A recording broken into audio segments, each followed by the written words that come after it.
Bonjour, bienvenue pour ce deuxième numéro dont refait l'info. On est ravis de vous retrouver. Un temps pour revenir sur les informations qui ont fait l'actualité ces 2 dernières semaines. Pour celles et ceux qui n'ont pas tout suivi, c'est votre séance de rattrapage. Au programme de cette émission, guerre en Ukraine qui continue de bouleverser les relations internationales et qui plonge l'Europe et le monde dans l'incertitude. Et puis on mettra en lumière la journée internationale de la procrastination. On parlera aussi sur les 5 ans, oui 5 ans déjà que la France, l'Europe et le reste du monde ont été confinés. Une des conséquences, l'impact sur notre santé mentale. L'occasion de faire un petit tour du monde et de vous faire un petit peu voyager dans cette émission. Et puis on terminera sur un phénomène, les images subliminales étant réellement influencées par les séries, les publicités, les programmes télévisés. Réponse en fin d'émission. Tout de suite, 3 infos, 3 brèves qui ont fait l'actualité des 14 derniers jours. C'est le récap.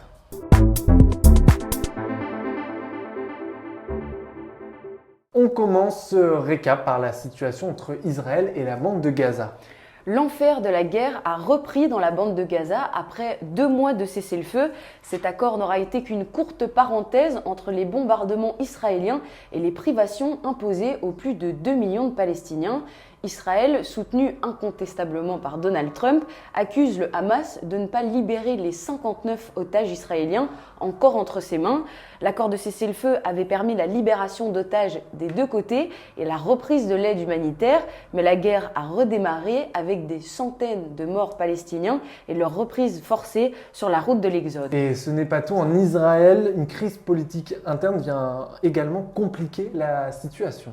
Effectivement, des manifestations ont lieu tous les jours en Israël. Une partie de la population critique la gestion de Benyamin Netanyahou, notamment sa décision de relancer la guerre pour des raisons personnelles, au détriment donc de la sécurité et du sort des otages israéliens. Soutenu par Washington, Benyamin Netanyahou ignore les critiques internationales. Après l'élimination de Yahya Sinwar, le chef du Hamas, une question se pose. Pourquoi cette guerre semble-t-elle ne jamais finir? Netanyahou veut-il uniquement éradiquer le Hamas ou poursuit-il le plan imaginé par Trump de transformer Gaza en une côte d'Azur orientale? Alors que le gouvernement israélien poursuit ses bombardements, la Turquie s'enflamme, la jeunesse dans la rue, des milliers de manifestants arrêtés, le pouvoir turc prend un sérieux tournant autoritaire. Voilà l'état du pays depuis une semaine. Tout commence avec cette vidéo le mercredi 19 mars. Mes chers policiers, en utilisant les forces de sécurité de ce pays comme un instrument de ce mal, se sont rassemblés devant les portes 16 millions de Stambouliotes. Ekrem İmamoğlu se filme juste avant d'être arrêté en cause d'une accusation de corruption et un soutien à une organisation terroriste. Le maire d'Istanbul, bête noire du président Recep Tayyip Erdogan, dénonce un coup d'État, lui qui a été désigné dimanche candidat du premier parti d'opposition pour la prochaine présidentielle en 2028. Suite à cette incarcération, des milliers de manifestants sont descendus dans les rues de la capitale. En réponse, les autorités ont arrêté plus de 1000 protestants et des dizaines de journalistes. Malgré les risques, une nouvelle mobilisation est annoncée samedi pour poursuivre le mouvement de protestation contre le pouvoir en place. Après plus de 9 mois passés dans l'ISS, la Station spatiale internationale, les 2 astronautes sont enfin de retour sur Terre. Sonny Williams et Butch Wilmore ont améri en toute sécurité au large de la Floride. C'était le 18 mars dernier. Ce qui devait être une mission de 8 jours s'est finalement transformé en de nombreux mois, la raison des défaillances techniques sur leur vaisseau. Après un premier examen médical, ils ont ensuite suivi un programme de réadaptation à la gravité terrestre. Si leur retour est une réussite technique, il a aussi pris une tournure politique. Oui, Donald Trump n'a pas manqué d'accuser l'administration Biden de les avoir volontairement abandonnés. Il s'est également félicité d'avoir repris les choses en main avec Elon Musk évidemment. L'entreprise du multimilliardaire SpaceX a effectivement permis de ramener les 2 infortunés, mais cette situation a aussi créé une vive polémique avec des accusations de mensonges et une altercation entre Elon Musk et un astronaute danois. Leur aventure a donc bien dépassé le cadre de la mission spatiale. En tout cas, ils sont bien de retour sur Terre. Mais revenons sur un conflit qui plonge tout le monde dans l'incertitude. La guerre en Ukraine dans toutes les têtes, c'est l'événement.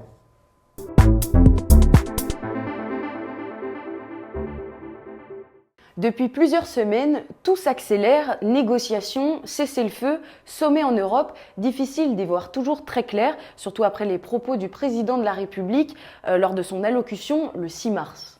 Au-delà de l'Ukraine, la menace russe est là et touche les pays d'Europe, nous touche.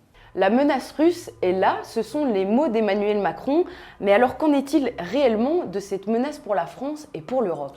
On peut identifier 3 niveaux de menaces. La première, la menace militaire. Alors je vous rassure, la Russie ne menace pas directement les frontières françaises, mais des tensions peuvent apparaître, comme lorsqu'un avion de chasse russe s'approche dangereusement d'un drone de reconnaissance français au-dessus de la mer Méditerranée.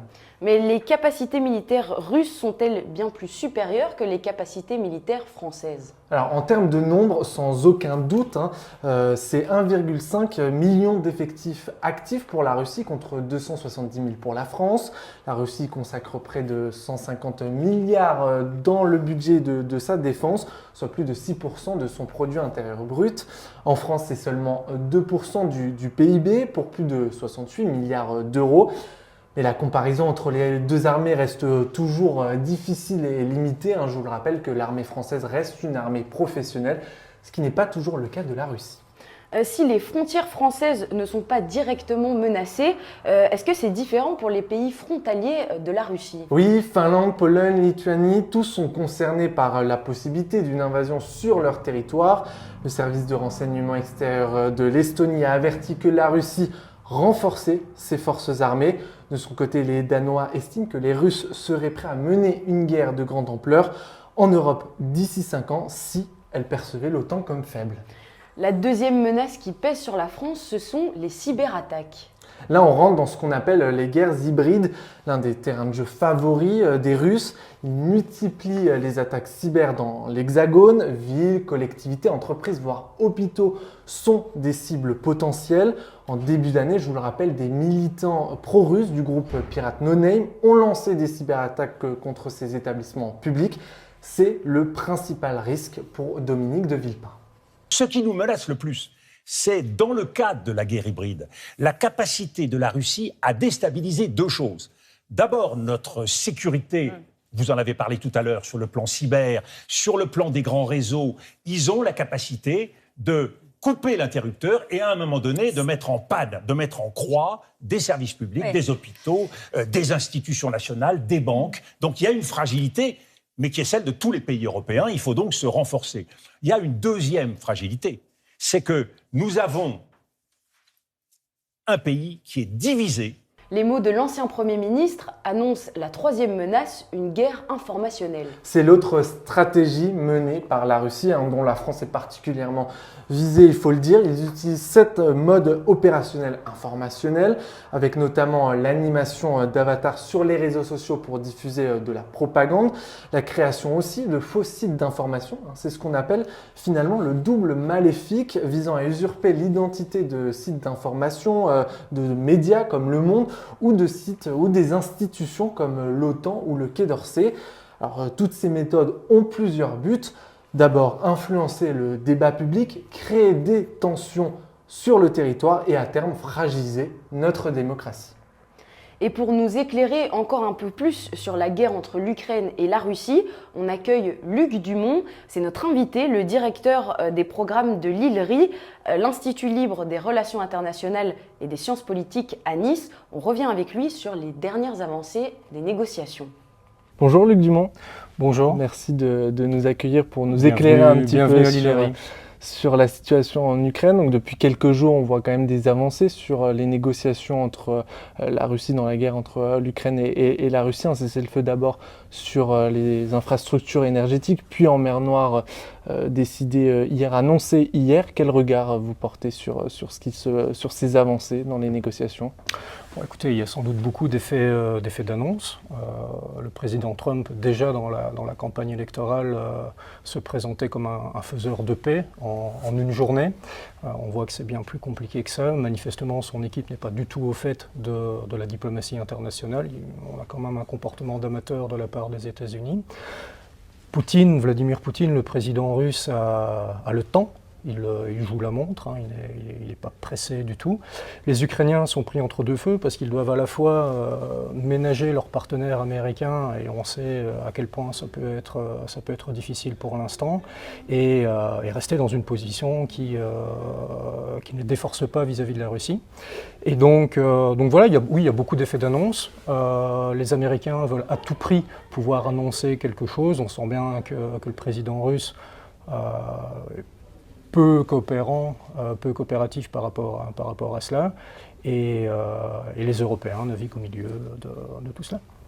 Alors la Russie et Vladimir Poutine ont annoncé vouloir intégrer dans les négociations l'ONU, l'Organisation des Nations Unies. Est-ce que c'est crédible? Est-ce que c'est pas paradoxal par rapport à la position qu'ils occupent, au fait qu'ils ralentissent parfois aussi le droit international? C'est pas contre-productif?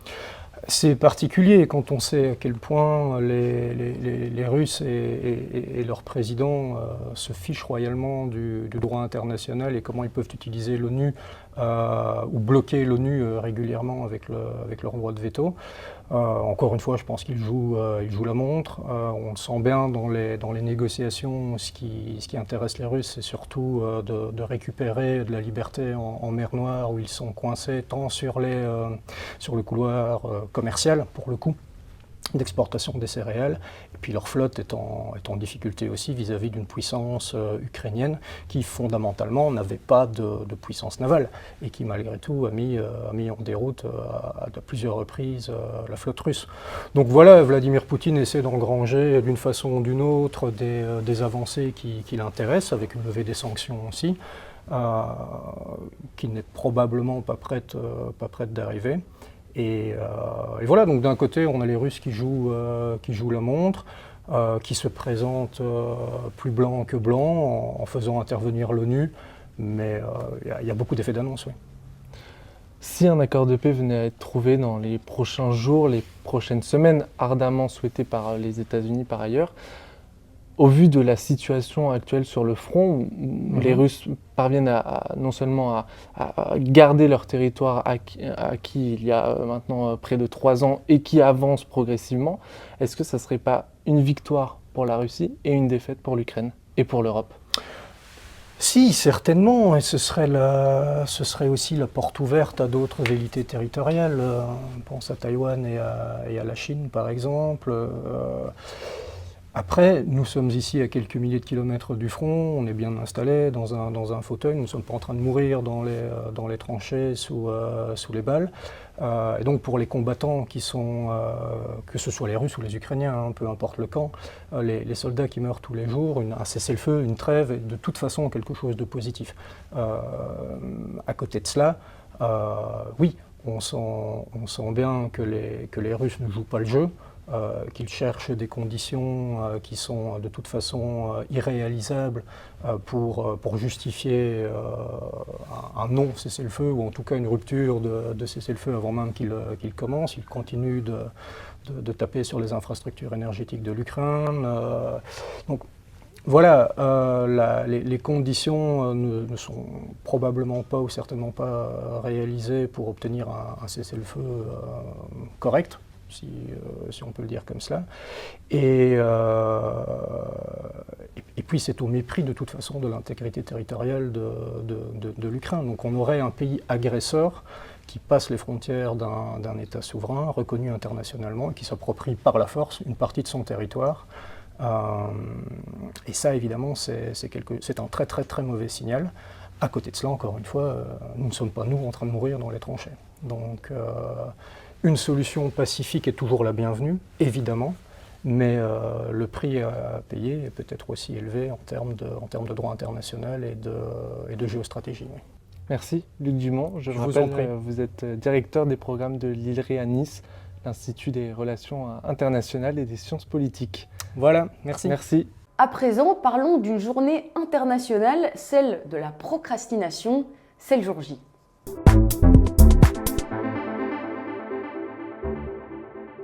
Quand procrastiner devient une mauvaise habitude, vous savez, lorsque vous repoussez continuellement tout au lendemain, ça tombe bien, mardi 25 mars, c'était la journée internationale de la procrastination, l'occasion de se poser la question, comment est-ce que vous vous organisez dans votre quotidien? Reportage. Pour bien démarrer la journée, ne pas se laisser déborder, beaucoup dressent des listes, mais encore faut-il accomplir ces tâches, et lorsque la liste s'allonge trop, c'est la panique. Quand du coup j'ai beaucoup de devoirs à faire, et du coup à des moments que parfois j'ai vraiment pas pu avoir le temps de faire des devoirs, du coup on a des sanctions et du coup c'est pour ça que ça me produit des crises d'angoisse. Du coup j'essaye d'être vraiment beaucoup organisée pour savoir qu'est-ce que je dois faire en premier ou pas. Par crainte de se laisser dépasser, certains s'imposent une discipline de fer. J'essaye, mais c'est pas toujours facile, donc des fois je procrastine, mais vraiment j'essaie d'en faire les minimums parce que c'est l'enfer. C'est l'enfer, il ne faut pas procrastiner, ça ne sert à rien. Ouais, on se sent mal, on culpabilise de ne pas avoir fait certaines choses, on se dit pourquoi j'ai fait comme ça, ça n'a pas de sens. D'autres misent sur des stratégies pour lutter contre la procrastination, mieux organiser son emploi du temps, alterner tâches contraignantes et agréables ou encore appliquer la méthode Pomodoro. C'est de se concentrer sur une tâche pendant 25 minutes, on la fait, on souffle, on passe sur autre chose, on se détend et on repasse. C'est-à-dire d'essayer pendant 25 minutes d'être sur quelque chose pour éviter justement de ne pas faire ou de repousser. Mais tout le monde n'est pas logé à la même enseigne. Les personnes anxieuses, impulsives ou atteintes de troubles de l'attention sont plus vulnérables. Neuropsychologue Aurélie Huot recommande d'apprendre à mieux se connaître pour adopter des stratégies adaptées. Analyse objective de la tâche à accomplir, d'essayer de comprendre pourquoi on est comme ça, si c'est lié à notre tempérament, si c'est lié parce que par exemple on a eu un modèle parental comme ça. Donc on essaye de redonner du sens à la tâche. Si on n'y arrive pas, moi je conseille de s'offrir en fait une petite récompense une fois que l'on a fait le travail accompli. S'accorder des moments de plaisir et si besoin ne pas hésiter à consulter auprès d'un spécialiste. C'est le moment de vous faire un peu voyager. On va partir d'un problème et vous expliquer comment certains pays y font face. C'est le tour du monde des solutions.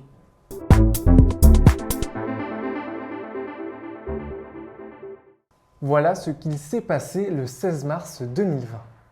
C'est pourquoi, après avoir consulté, écouté les experts, le terrain, et en conscience, j'ai décidé de renforcer encore les mesures pour réduire nos déplacements et nos contacts au strict nécessaire. 5 ans déjà, oui, que la France et le reste du monde ont été confinés. L'une des conséquences de cette période si particulière, c'est l'impact sur la santé mentale. Cette année, elle est devenue la grande cause nationale en France. Il faut le dire, de plus en plus de Français sont intéressés à leur santé mentale. Les jeunes y sont particulièrement touchés. En 2024, près d'un jeune sur 4 a déjà eu des pensées suicidaires, tandis qu'une personne sur 2 âgée de 11 à 24 ans a vécu un épisode dépressif d'au moins 2 semaines. Alors, quelles sont les solutions qu'on peut mettre en place? C'est la réponse qu'on tente de vous donner aujourd'hui. La première, c'est celle de Being. Et oui, Being est une action qui a pour but d'améliorer la santé mentale des jeunes âgés de 10 à 24 ans dans 12 pays prioritaires, dont la Colombie, le Ghana, l'Inde, la Tanzanie, le Pakistan, etc. Lancé en octobre 2022, Being tente d'abord de comprendre les besoins de ces jeunes à travers des études et des consultations pour ensuite pouvoir financer des solutions et soutenir durablement la santé mentale des jeunes. En Tanzanie, par exemple, il y a un projet qui lie la santé mentale à la musique. Exactement, dans la région de Dodoma, au centre du pays, le projet Reaching the Unreached, qui pourrait se traduire par atteindre les laissés pour compte, utilise la musique comme solution. Ils exploitent le genre musical populaire Bongo Flava pour aborder la stigmatisation liée à la santé mentale. Le but, c'est de démystifier les idées fausses, de normaliser les conversations sur la santé mentale et d'encourager les jeunes à chercher de l'aide. Il y a des ateliers, des concerts, des événements communautaires qui sont organisés pour faciliter les discussions et le partage d'expériences. Le projet cible en particulier les jeunes qui ne sont pas scolarisés. L'initiative collabore avec des artistes locaux, avec des médias, des professionnels de la santé, des bénévoles. Le but, c'est de créer des chansons et des vidéos musicales sur des thèmes liés à la santé mentale. Et puis la deuxième solution, c'est à Stockholm, en Suède, que ça se passe. Tout commence en 2015 avec la première ambulance consacrée à la santé mentale. La ville crée alors une unité spéciale composée de personnel médical formé en psychiatrie avec 2 infirmières et un ambulancier paramédical. C'est tout simplement la première au monde. L'équipe répond en moyenne à 130 appels par mois. Et face à la réussite de ce dispositif, d'autres villes mettent en place des ambulances spécialisées. C'est le cas d'Oslo en Norvège, de Hambourg en Allemagne, de Toronto et Vancouver au Canada, de Melbourne et Sydney en Australie. Même les États-Unis ont mis en place un projet lié à la santé mentale. Ça s'appelle le projet Coutts. Il permet de remplacer la police par des travailleurs sociaux et professionnels de la santé mentale. Alors, est-ce que ce dispositif est réellement efficace? Oui, efficace selon les données avancées par les villes. À Stockholm, par exemple, près de 60% des patients pris en charge par les ambulances psychiatriques n'ont pas eu besoin d'être hospitalisés. En Norvège, ce type d'ambulance a permis d'orienter plus de 50% des patients vers des soins ambulatoires plutôt qu'une hospitalisation directe. Et ça permet aussi de faire des économies. Grâce au projet Coutts aux États-Unis, environ 14 millions de dollars ont été économisés avec moins d'interventions et donc moins d'hospitalisation. Seul problème, c'est un dispositif limité, vous l'avez bien compris, aux seules grandes villes et qui manque de financement pour pouvoir s'étendre un peu plus dans le monde. Et puis pour la dernière solution, cap sur la Pologne. En octobre 2023, le pays a adopté le programme d'action Combler les lacunes en santé mentale de l'OMS. L'outil vise à renforcer les services de santé mentale. Avant ça, la situation était plutôt préoccupante. En Pologne, il y a seulement 9 psychiatres pour 100 000 habitants. 60% des personnes en besoin de soutien psychologique ne cherchent pas d'aide car ils sont freinés par la stigmatisation. Et puis les enfants polonais sont particulièrement touchés. En 2022, plus de 2000 tentatives de suicide chez les moins de 18 ans ont été signalées. C'est une augmentation de 148% depuis 2020. Alors face à cette urgence, le gouvernement a réagi. Oui, déjà, les dépenses pour la santé mentale des jeunes ont été multipliées par 4. Et puis, ils ont intégré des services de santé mentale dans les soins primaires. Les médecins généralistes sont maintenant formés pour détecter et traiter les troubles mentaux courants. Cette approche facilite l'accès aux soins et surtout, elle réduit la pression sur les psychiatres. Les régions de Podlasie et de Mazovie sont les premières à bénéficier de cette formation. Les réfugiés ukrainiens reçoivent également un soutien. Alors j'espère que ce tour du monde vous aura fait un petit peu voyager. À présent, place à Sociologique.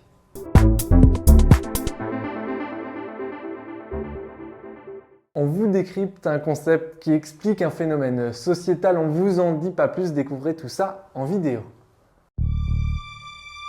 Imaginez que votre subconscient vous trompe. Imaginez que vous êtes influencé sans même le savoir. Imaginez que vous voyez une image sans la voir réellement. C'est ce que l'on appelle une image subliminale.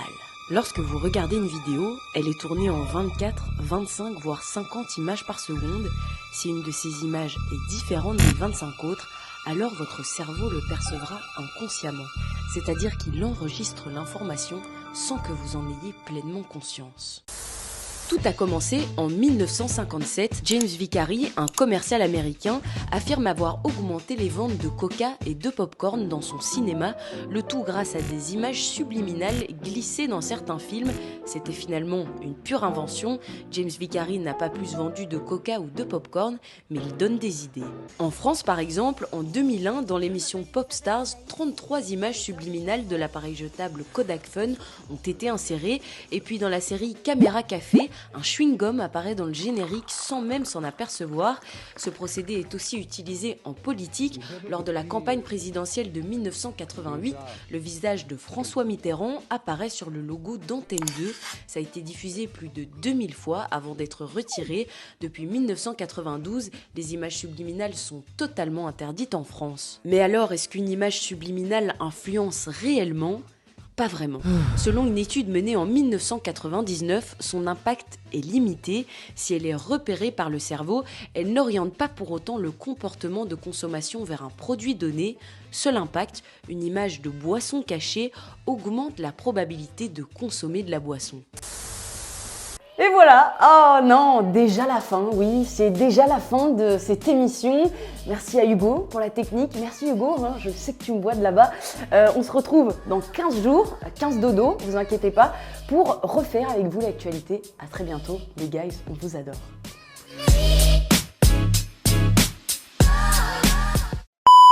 D'ailleurs, vous les avez vus vous aussi? Vous avez pas envie de liker la vidéo?